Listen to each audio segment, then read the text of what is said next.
तकदीर के काजी का ये फतवा है अज़ल से, तकदीर के काजी का ये फतवा है अज़ल से, है जुर्मे ज़ईफ़ी की सज़ा मर्गे मफाजात। जनाबे सदर, मेरे मोअज़्ज़ज़ साथियों और हम वतनों, अस्सलामु अलैकुम। आज मुझे जिस मौजू पर लबकुशाई करने का मौका मिला है वो है दिफ़ाए मुल्क और तुलबा। जनाबे सदर, आज के मौजूदा दौर में अगरचे बज़ाहिर सुकून और अमन नज़र आता है, मगर इस खामोशी के पीछे बहुत बड़ा तूफ़ान छुपा हुआ है। हर कौम दूसरी कौम को सफ़ा हस्ती से मिटाने के लिए कोशां है। हर शख्स दूसरे शख्स की टांग खींचकर खुद आगे बढ़ने की जद्दोजहद कर रहा है। इस दौर में वही जिंदा रह सकते हैं जिनके पास ताकत हो, और ताकत भी अस्करी ताकत हो, और अगर इसके साथ साथ जज्बा भी शामिल हो जाए तो कोई कौम दूसरी कौम को ज़ेर नहीं कर सकती।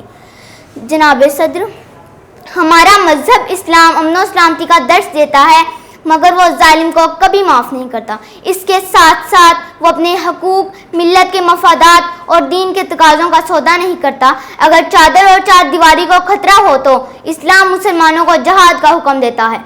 गोया अपनी कुव्वत को मुस्तहकम करना हमारा दीनी फरीज़ा है, ताकि कोई हमारे मफादात को नुकसान ना पहुंचा सके। जनाबे सदर, पाकिस्तान एक इस्लामी मुल्क है। ये मुल्क हमने बेशबहा कुर्बानियों के इवज़ हासिल किया है। पाकिस्तान के दुश्मनों ने महज इसे इसलिए कबूल नहीं किया कि इसमें इस्लाम के नाम लेवा रहते हैं। इन हालात में तुलबा पर बहुत बड़ी जिम्मेदारी आयद होती है, क्योंकि तुलबा मुल्क के दिफा में अहम किरदार अदा कर सकते हैं, क्योंकि वो कौम लाजमी तौर पर काबिल फ़ख्र कौम होगी जिसके तुलबा के पास किताब भी हो, तलवार भी हो, वो इल्म भी रखती हो और कुव्वत भी, उसके पास फ़िक्र की रिफ़त भी हो और अमल का जोश फरावा भी हो। जनाबे सदर, कॉलेजों में दी जाने वाली लाजमी अस्करी तरबियत इस सिलसिला की एक कड़ी है। ये तरबियत नौजवानों में जज्बा जहाद पैदा करने में अहम किरदार अदा करती है। इस तरबियत के बाद इन पर इल्म फ़िक्र की ही जिम्मेदारियाँ आयद नहीं होंगी, बल्कि मुल्की सलामती के लिए भी उन्हें सरबकफ रहना होगा। जनाबे सदर, गोया तुलबा को अमन जंग दोनों सूरतों में अपना किरदार अदा करना होगा और उन्हें अपने इस्लाफ की तारीख को दोहराना होगा।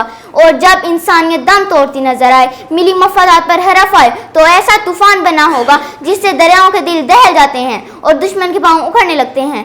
लेकिन इसके लिए तुलबा को वो जज्बा पैदा करना होगा जो कि हमारे बुजुर्गों का तरह इम्तियाज था। अगर वो ये जज्बा पैदा कर लें तो कोई वजह नहीं है कि अज़मत और रिफ़त हमारे कदम ना चूमे। शुक्रिया, वस्सलाम।